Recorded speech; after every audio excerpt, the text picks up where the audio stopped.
We don't know who he was, where he came from, or where he went.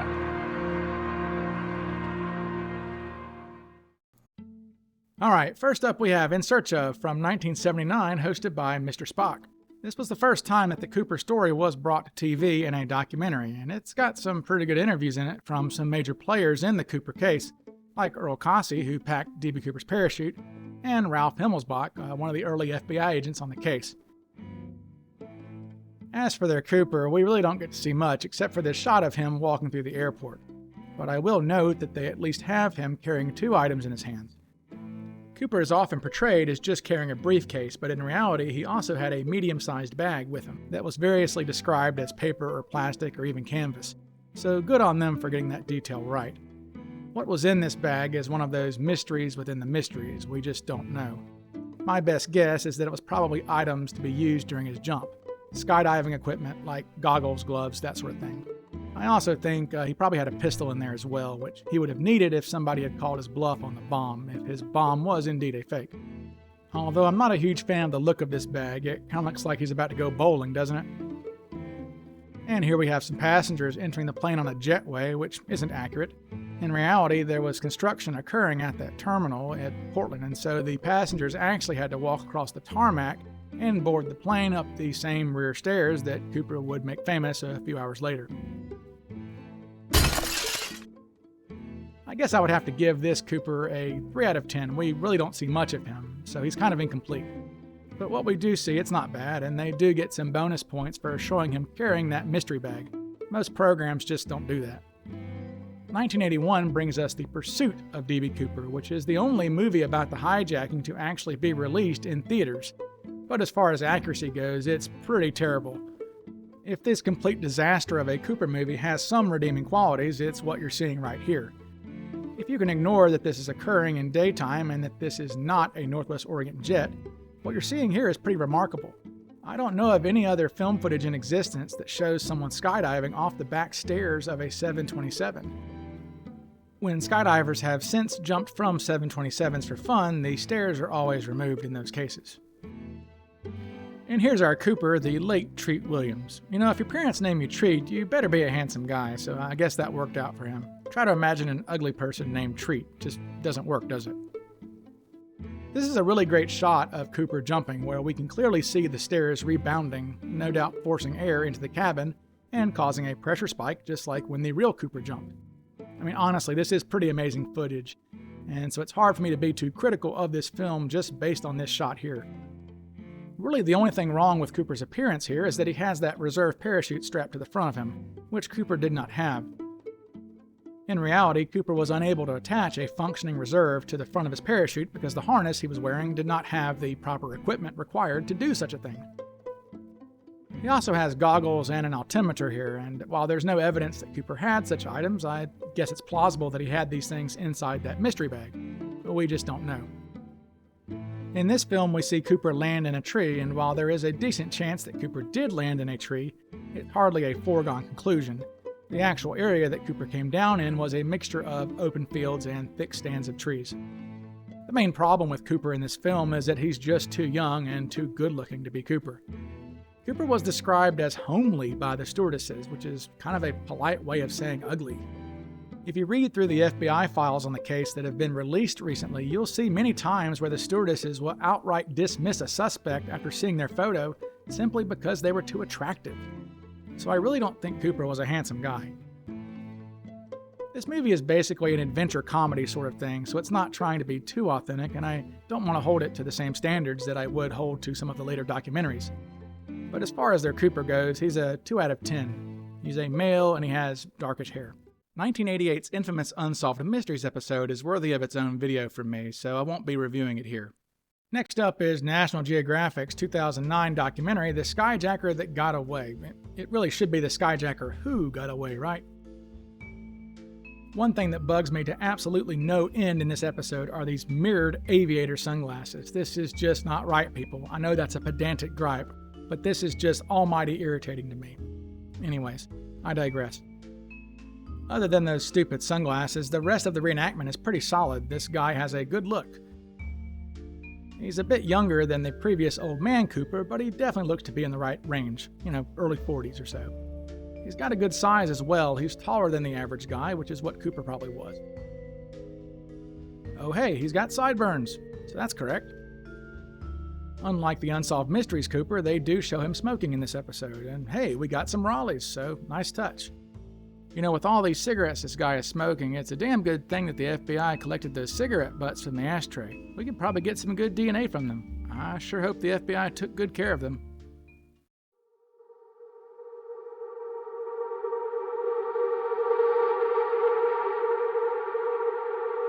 No! No! This episode also gets good marks for showing these headcloths on the seats. The ones on Cooper's flight didn't have those Northwest Orient logos on them, but it's still a nice touch. The FBI actually recovered a hair from Cooper's headcloth. We could probably get some good DNA from that. I sure hope the FBI took good care of it.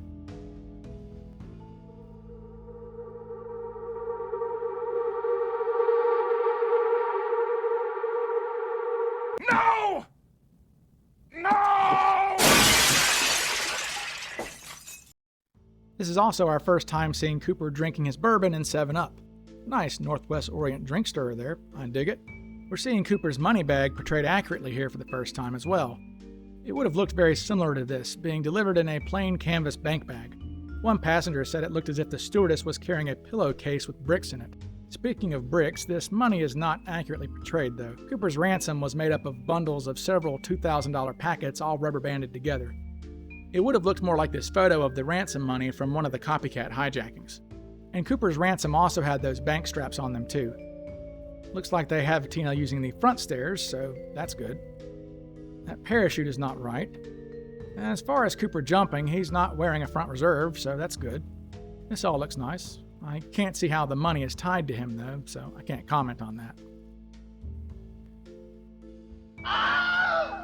All in all, the Cooper in this special is pretty good, except for those terrible sunglasses, of course. He's not really as thin-faced as I'd prefer either. Most of the Cooper eyewitnesses agreed that Cooper had this sort of narrow and thin sort of face. He doesn't have an olive skin tone either, and there is really no hint at all that this guy has any ethnic ancestry in his background, which Cooper probably had according to the witnesses. I guess this guy gets about a 6 out of 10 from me. Alright, so next up we've got D.B. Cooper Case Closed. This was aired on the History Channel back in 2016. I consider this more of a Robert Ragshaw documentary than a D.B. Cooper documentary, but it is notable because it does have Tina Mucklow's first appearance on camera since 1971. Despite this documentary spending 3.5 hours talking about a guy who is not D.B. Cooper, it does have the best recreation of the hijacking that I've yet seen on TV. It gets very high marks for authenticity insofar as the appearance of the actors who were hired to portray the real people. They did seem to go to great pains to try and perfect the appearances of the stewardesses in particular, with very accurate portrayals of Tina Mucklow, Florence Schaffner, and Alice Hancock. And hey, bonus points for finally including Alice Hancock in one of these. I think the Cooper here is really very solid. He's got the right sunglasses, he's got the right hair, and just his overall appearance is pretty terrific. If I had to complain about anything, it would be that his age is a bit too young. When Florence Schaffner first went to the cockpit with Cooper's demand note, she told the pilots that she thought the guy was in his 50s. Although she did eventually settle on him being mid-40s. But this guy certainly couldn't pass for being in his 50s, and I wouldn't say mid-40s either. I would probably guess late 30s. I really want to give the production team here some high praise for how this bomb looks. This is almost exactly the way that Tina Mucklow described it to the FBI, with 2 rows of 8 dynamite sticks, 4 on top of 4, with a red insulated wire going to a flashlight battery. They also show Cooper accurately demonstrating how the bomb could be detonated. And he said to me, all I have to do is attach this wire to this gadget here, and we all be dead. This interaction with Cooper and Tina really reminds me of this quote that she gave a few days after the hijacking. He made me feel very sure that we had a very real and horrifying threat. This is the first documentary to portray the pressure bump which was felt by the crew when Cooper jumped from the aircraft. They even have this nifty animation to explain what the cause of the pressure bump was. Although this pressure bump is a bit dramatized for this reenactment, the actual pressure bump didn't shake the plane like this. It just caused a brief popping in the ears of the crew that was due to air being forced back into the cabin when the stairs slammed shut. So for all those weird people who think that Cooper never actually jumped from the plane that night, this pressure bump isn't something he could have faked or would have even known he needed to fake. Finally, I'd be remiss if I didn't point out the first appearance of my guy Bill Mitchell in one of these documentaries. It's good to see him starting to get some screen time. As for their Cooper, he gets about a 7 out of 10 from me. My only real complaint with him is I do think he's a smidge too young, and he also doesn't have any of that ethnic flavor, which I do think Cooper had. Florence Schaffner told the FBI not long after she got off the plane that she felt that Cooper came from Latin descent, so I do think there's something to that. Pretty much everything in this recreation is top-notch, so hats off to the production team for all this. Good job, guys. 2017 brings us Expedition Unknown with Josh Gates, which was on the Discovery Channel. They get some things awfully right and some things awfully wrong. First, let's start with the bad. They have all the action taking place on the wrong side of the plane, and he's not in the last row of seats either. Come on, guys, this just shouldn't happen. Second, this Cooper appears far too young. He looks to be in his late 20s at the oldest. Now, on to the good. Everything else about his appearance is pretty solid. His facial structure is perfectly consistent with the bulk of what we've discovered in the recent release of the FBI files, which is that Cooper's face was kind of long and narrow, and he had this thinnish kind of nose. His hair might be right as well. Despite many of the witnesses claiming that Cooper's hair was black or even jet black, Tina Mucklow actually described his hair as dark brown. We also have several witnesses, including stewardess Alice Hancock, who describe his hair as having some wave to it, although Tina would later dispute this, and she said that his hair didn't have any kink or wave to it, so we can't really be sure. But I do like the presentation of his hair here. It's different than all the other Coopers we've seen, and it's possibly the most authentic. This is also the sole representation of Cooper in any media that I have ever seen that gets his suit color right. Many people have this vision of Cooper as being dressed in all black, but this was not the case. Tina actually described his suit in detail and said that it was brown with a thin black stripe. Also, one of the passengers coming off the plane told the FBI that the hijacker's suit was a russet color, which supports Tina's claim. I think where most of the witnesses went wrong is that they were describing his overcoat, not his suit coat. His overcoat was indeed black, but most of the eyewitnesses just didn't get close enough to actually see the suit that was under his overcoat. So this is very impressive to me that they got this detail right. This is the best looking hijacking note that I've seen in any of these shows. It's actually an exact replica of the note that Florence Schaffner wrote down while she was in the cockpit. She was tasked with taking notes on a notepad during the hijacking, and she wrote down what the note said. It's my belief that when Flo wrote this note down, she was actually looking at Cooper's actual note, which she still had in the cockpit with her at that time. So it stands to reason that what she wrote on her notepad was the way it was actually written, with Miss in print and the rest in cursive. Cooper would demand that the original note be returned to him later on.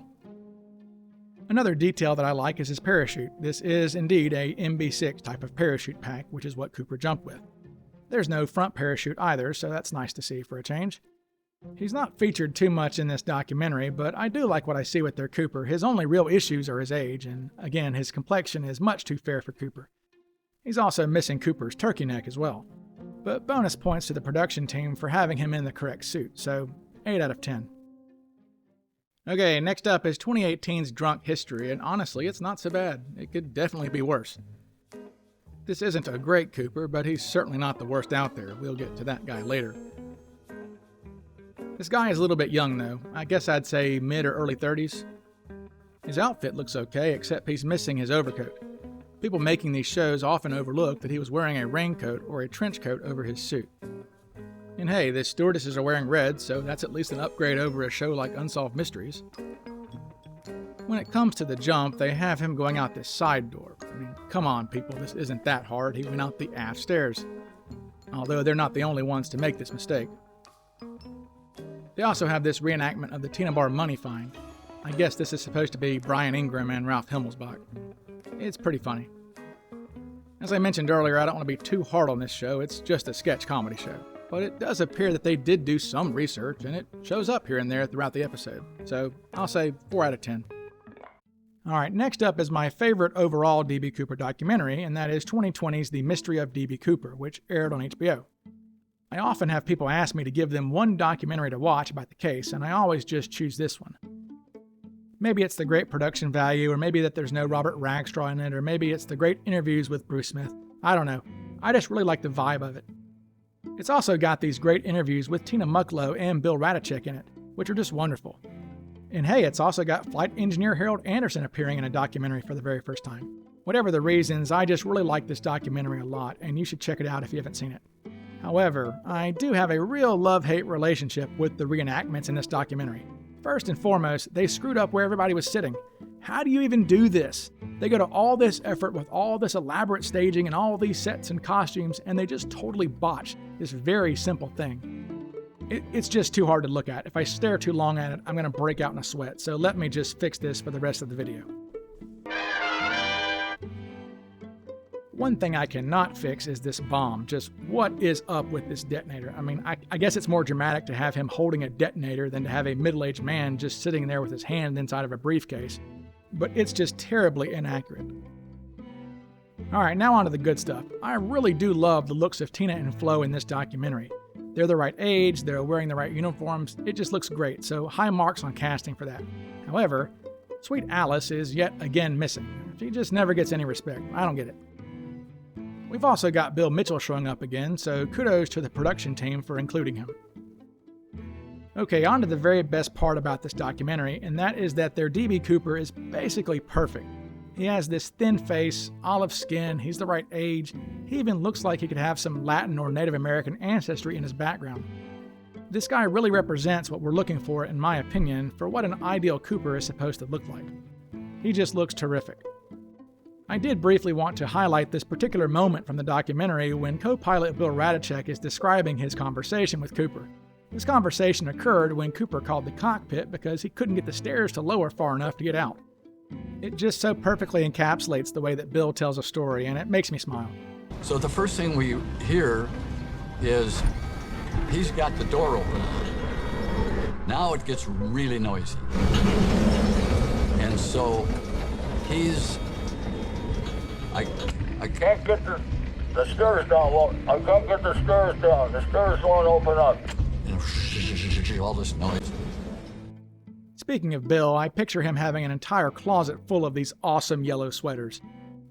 I don't think I'll ever see a yellow sweater again for the rest of my life without thinking of the great Bill Radachek. So this video is about rating different Coopers, and this guy is easily the best of them all. He is pretty much flawless as far as I'm concerned. Easy 10 out of 10. Alright, now we have Loki on the Disney Channel in 2021. We've got Tom Hiddleston playing D.B. Cooper. He was about 40 at the time this was filmed, so maybe on the young side of Cooper. He's far too handsome of a man, as we've already discussed, but he otherwise looks okay.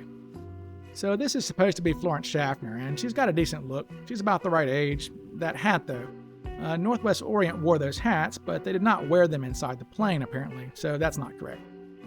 I do like that he has that little tie clip on, though. Okay, this is totally incorrect. It was dark in Seattle when they landed, and there definitely was not law enforcement out there like that. Also, all of the action happened on the left side of the plane. Back of the plane, people. He sat in the back of the plane. They've got Flo bringing the money this time, and of course that's not correct. It was Tina. And on that cash, the rubber bands are placed appropriately, but there's no bank straps on there. And I guess in this alternate universe, Cooper does get his money in a knapsack and not in the bank bag. Take your tie off, Cooper. Take your tie off. That parachute looks pretty good, though. Now, this visual here at the end does look pretty cool, I have to admit, but, you know, it's still wrong. Cooper jumped around 8:12 or 8:13, and it was dark outside. So I'd give Loki about a 4 out of 10.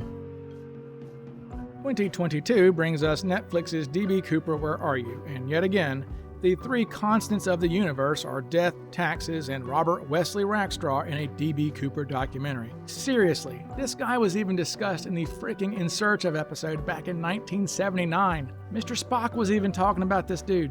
35-year-old Robert Wesley Rackstraw, arrested by the police on unrelated charges, was at first connected with the skyjacking. A few days later, law enforcement officers admitted he was completely cleared of the crime. This Netflix special is 160 minutes long, and 98 minutes of it are about Robert Wesley Rackstraw. Yes, I timed it. Nerd alert! Whatever. Anyways, this documentary really doesn't have any reenactments, but they do show this guy as Cooper a few times, and he's certainly the most ethnic looking of any of the Coopers I've yet seen, so that's a cool touch. He still looks a bit young though. I'd guess this guy to be early 30s. So 6 out of 10. Also in 2022, the Cooper community was assaulted with I am DB Cooper. I think the best way to even begin to describe this disaster is to paraphrase Brad Pitt from Moneyball. There are good DB Cooper shows, there are average DB Cooper shows, then there's 50 Feet of Crap, then there's I Am DB Cooper. You know, if this film was actually made as a satire, it would be the Citizen Kane of satirical documentaries. Sadly, there are no indications that this film was made ironically. These young filmmakers seem absolutely earnest in their belief that Rodney Bonifield was DB Cooper. Never mind the fact that Rodney Bonifield was younger in 1971 than these filmmakers appear to be today. This is Rodney Bonifield in 1970. Yes, the man that this documentary is centered around, who claims to be DB Cooper, was 19 years old at the time of the hijacking. And look, I don't want to come off as a complete jerk here. These young filmmakers do have some talent as far as filmmaking goes. There are some neat edits and cool graphics I like, but come on guys, just a tiny bit of skepticism on your part should have told you that this short, squat 70-year-old could not have been the tall, middle-aged hijacker from 1971. And also shame on Rodney Bonifield himself for being complicit in wasting all of these people's time, money, and resources on these lies. But with all of that said, let's dive into I Am DB Cooper. Right from the start, they're messing things up. This 4:30 boarding time is just wrong. The passengers boarded the plane around 2:45 and they took off shortly after 3. He's not wearing an overcoat, and yet again, we have Cooper wearing aviator sunglasses. No! Cooper's drink was served in a plastic cup, not a glass. And do you see it, people? Do you see it? He's in the 3rd row from the back. Why, oh why, is this so difficult? This is our 10th show to look at, and only 2 of them got this detail right. Cooper sat in the very last row. And before you suggest this is some minor quibble, it's not. It's an important feature of the hijacking. Not a single passenger ever realized they were being hijacked, in large part because Cooper sat in the very back like this. He did it on purpose to keep all of the action in front of him. It also protected him from being attacked from behind by somebody trying to be a hero. And speaking of the real passengers not knowing what was going on, they have this Cooper jumping up and screaming at a passenger. Of course that didn't happen. They have this Cooper sweating profusely and being all fidgety and stuff. Come on, this is not Richard McCoy's hijacking. This is DB Cooper's. Cooper was quite relaxed, or at least outwardly he appeared to be so. I suppose one positive of this film is that we do get to see what a 1990s Jim Carrey would have looked like playing DB Cooper, so that's fun. I just don't know what is up with this actor and all these expressions he's doing here. They have Tina here receiving the note from Cooper, which is of course wrong. It was Florence who received the note from him. And she famously put it in her pocket, thinking that he was just passing her his phone number. Goodness gracious, just look at the police presence here. This is so bad.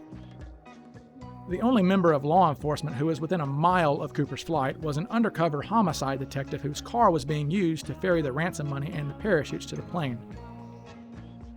And why is there a Cessna parked on the runway? And who the hell are these guys?